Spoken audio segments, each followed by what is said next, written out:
Todos los antecedentes, fundamentalmente lo que tiene que ver con el archivo Berruti, que es lo que efectivamente es parte del análisis y del trabajo de la comisión, en la medida que todavía no se pudo acceder al llamado archivo Castiglioni, que está en la órbita de la justicia, formando parte de, digamos, de una causa y en consecuencia tiene carácter secreto. Yo creo que se ha venido desarrollando un trabajo fundamentalmente con la convocatoria a los ministros y sus secretarios de Defensa e Interior. Queda todo un trabajo para realizar fundamentalmente en lo que son las convocatorias a los responsables del área de inteligencia, tanto de la policía como del Ministerio de Defensa, y por supuesto también la participación que eventualmente pudieron tener los comandantes en jefe de las Fuerzas Armadas, ¿no? ¿Tienen entendido si habrá voluntad de concurrir a conversar con ustedes? Bueno, pues no se puede decir declarar, ¿verdad? Es una comisión investigadora, se declara ante la justicia, ante una comisión investigadora, es una conversación, es aportar información. Es una convocatoria que tiene ese sentido, la de aportar información en función de la investigación que viene realizando la comisión.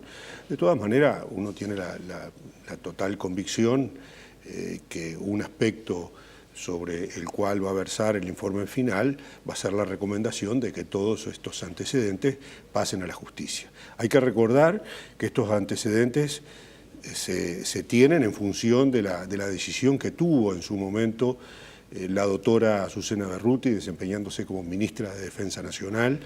Esos archivos que son realmente muy importantes y que no han sido, yo diría, analizados al grado que debieran ser analizados, porque, a ver, no son los legisladores los que tenemos una especialización en lo que es el análisis de un archivo, sino que tiene que haber especialistas en la materia, y la verdad que salvo el análisis que se hizo, que fue realmente muy importante, desarrollado en convenio con la Universidad de la República, relativo a los detenidos desaparecidos, salvo ese análisis, que repito fue muy importante, todo lo otro que tiene este archivo no ha sido analizado como se debería, tiene un valor hasta desde un punto de vista histórico, que es bueno que en algún momento se desarrolle ese estudio para aportar información a lo que es una parte de la historia de los uruguayos.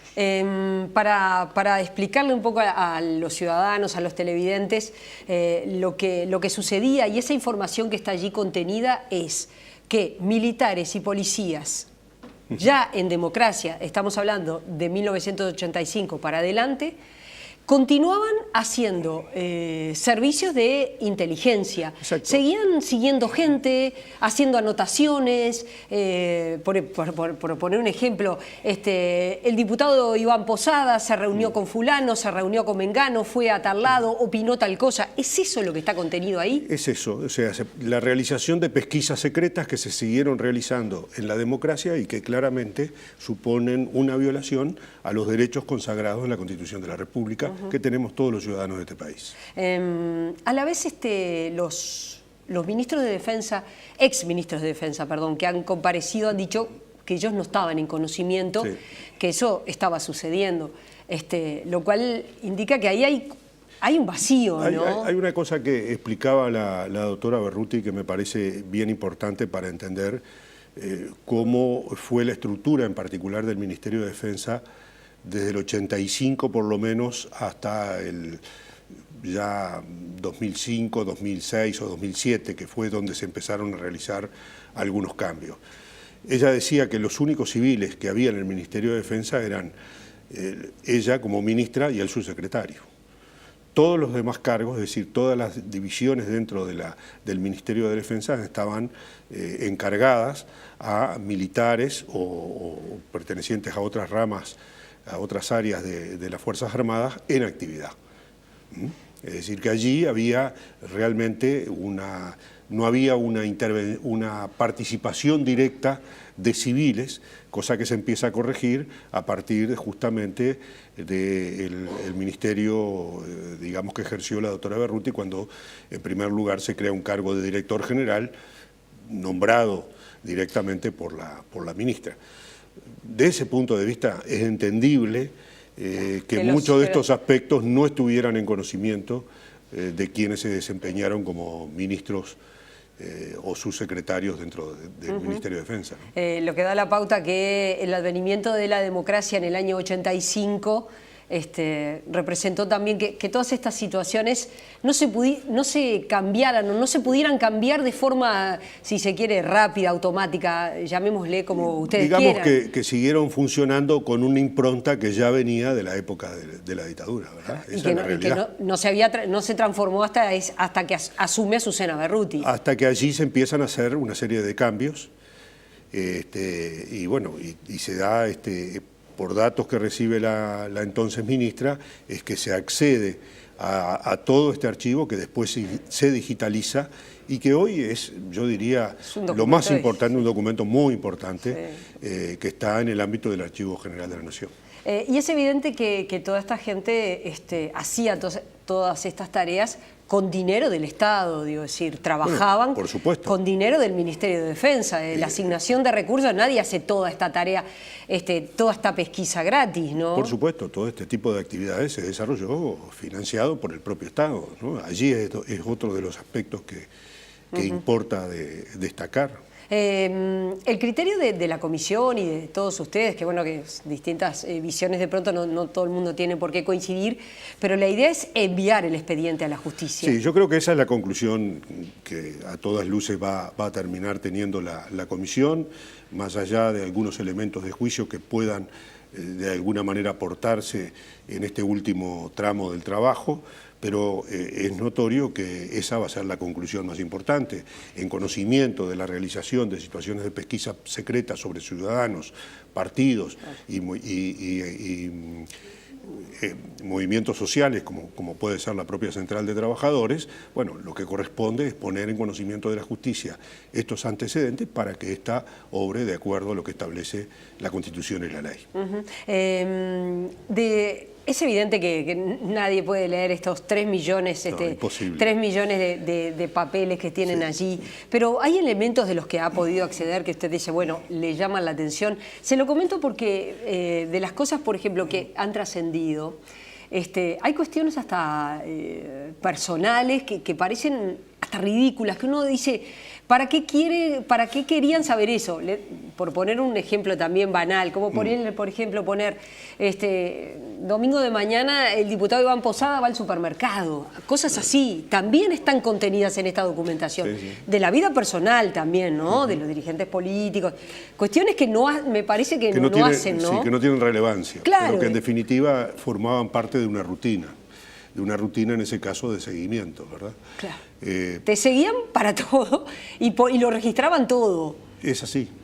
Yo creo que hay otro trabajo, Ana María, que de alguna manera importa sin perjuicio de la conclusión a la que arribe de la comisión, que indudablemente va a ser el pasaje de todos estos antecedentes de la justicia, que es que necesariamente Uruguay tiene que tener una suerte de archivo intermedio que permita analizar todos estos archivos, no ya desde la óptica de lo que puede ser exclusivamente la comprobación del espionaje en democracia, sino desde la otra óptica, desde la óptica histórica, de una óptica de relevar los datos que allí están contenidos. Incluso ha habido algún señalamiento a través de alguna investigación de prensa que puede haber algunos elementos para causas que todavía están abiertas y nos parece que eso sí tiene una verdadera relevancia y que por tanto importa que ese trabajo el Estado destine los recursos y de alguna manera contrate la gente especializada para realizar el mismo. Además, también estos documentos no son los únicos que existen. Hay que no estén en la esfera de la comisión o que no sean parte de esto que se encontró. No quiere decir que no existan muchos más documentos. Bueno, estos son los documentos de que en realidad se tuvo acceso por parte del Estado. Claro, digo decir. En relación al archivo Castiglioni, en realidad la comisión no ha tenido ninguna posibilidad. Los testimonios que hemos tenido de las personas que trabajaron en el archivo Castiglioni es que algunos de ellos piensan que es parte de este archivo mayor y que en realidad lo que había era como un archivo paralelo al propio archivo que se desarrollaba, que se tenía en el Ministerio de Defensa. ¿Habrá que legislar en la materia, más allá de, bueno, Sí. mandarlo a la justicia, pero también legislar para que esto no vuelva a suceder, para que... Yo creo que nosotros estamos, de alguna manera, tenemos una asignatura pendiente que es toda la legislación en materia de lo que debe ser la inteligencia del Estado. Como tú recordarás, hubo una comisión especial creada en el ámbito de la Asamblea General, que trabajamos durante varios meses, que la presidió José Bayardi, y que produjo un anteproyecto de ley que ahora ha servido de base para que el Poder Ejecutivo envíe al Parlamento un proyecto que está a estudio de la Comisión de Seguridad y Convivencia de la Cámara de Representantes. Yo creo que es absolutamente imprescindible legislar en materia de inteligencia del Estado, cuáles son los controles que se deben tener, cuál es la participación que tiene que tener en particular el Parlamento de la República en todo lo que es el seguimiento de este tema. Aspectos que son medulares, muy importantes y que lamentablemente en el Uruguay no hemos tenido la posibilidad de consagrarlos en una ley a ese respecto. Entonces usted dice, sí, esto tiene que sí o sí ir para adelante, se Sin duda, tiene que debatir sobre esto, llegar a un acuerdo y establecer legislar. cuáles son la forma en que en definitiva se desarrolla la inteligencia por parte del Estado y con qué controles parlamentarios, como sucede en otros estados.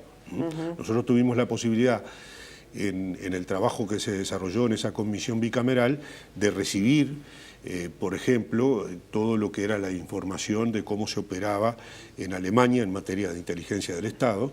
Nos parecieron que fueron aportes realmente sustanciales, de allí tomamos algunos elementos y por cierto, están volcados en ese anteproyecto que es, me parece, una de las asignaturas pendientes que tiene el Parlamento de la República en cuanto a su consideración y aprobación. En materia de toda esta información que ha recibido, ¿cuáles fueron los elementos que usted dice que más le llamaron la atención? Porque cuando uno va y ve algunas cosas, por ejemplo, que había funcionarios que cobraban salario en la Embajada de Estados Unidos, hecho que es grave. Digo, es decir, una cantidad de elementos... A ver, yo creo que todos nosotros en la época de la dictadura pensábamos que estas cosas existían. Lo grave es que estas cosas se siguieron de alguna manera desarrollando después de que llegamos al periodo de reasumir la democracia, después de 1985. Pero en realidad no hay cosas que llamen la atención, porque en la época de la dictadura estas cosas, yo diría, eran la moneda corriente. Claro. Entonces, creo que desde ese punto de vista no hay cosas que llamen verdaderamente la atención. Lo grave es esto otro, ¿verdad? La comprobación de que se siguió haciendo en democracia. Es evidente que hay un aparato represivo que viene de los tiempos de la dictadura y que siguió articulando en democracia. Sí, por lo menos en lo que refiere a recolectar información, es notorio que así ocurrió. ¿Y la participación de la CIA aparece en los documentos? Bueno, lo que aparece es personas, alguna relación de personas que tienen indudablemente una relación directa con la Agencia de Inteligencia Norteamericana. Quiere decir que la CIA también estaba allí participando. Bueno, ¿no? es que yo creo que, a ver, en el periodo de la dictadura hubo una participación directa, digo, la participación de Estados Unidos en el periodo de la dictadura, la relación con la propia dictadura, y yo diría aún en el periodo de la predictadura, la participación de agentes especializados estadounidenses, creo que estuvieron dentro de los datos que conocemos desde hace mucho tiempo, ¿no? Respecto al trabajo de la comisión, porque bueno, ustedes habían pedido ampliar el trabajo, van a seguir hasta diciembre. ¿A su criterio en diciembre se cierra una etapa? A ver, yo creo que el informe final no va a ser posible realizarlo hasta el año que viene. Yo creo que tenemos una etapa por delante todavía de convocatorias. Pienso que eso nos va a llevar de aquí a fin de año y a partir de allí recién vamos a estar en condiciones de elaborar un informe final con una conclusión que ya de alguna manera adelantamos porque es lo que corresponde. Cuando uno toma conocimiento de un acto que supone una violación de la Constitución y de la ley, lo que tiene que hacer es ponerlo en conocimiento de la justicia. ¿Quiere decir entonces que todo indica que en diciembre pedirán ampliar la actuación de la comisión? Yo pienso eso a los efectos justamente de la elaboración del informe. ¿Cree que va a haber un único informe o hay posiciones diferentes? Porque bueno, están todos los partidos. A ver, yo creo que como se ha venido desarrollando el trabajo, debiéramos pensar de que debiera haber un único informe, donde se señalaran todos estos aspectos, todas las comprobaciones y sobre todo el pasaje a la justicia. Acá hay que aclarar de que la justicia va a tener que también trabajar sobre la base de estos archivos que son realmente muy importantes y bueno, y tendrá que recabar el asesoramiento necesario de especialistas para poder abordar un trabajo que va a ser realmente muy importante en términos de tiempo y de análisis de documentos.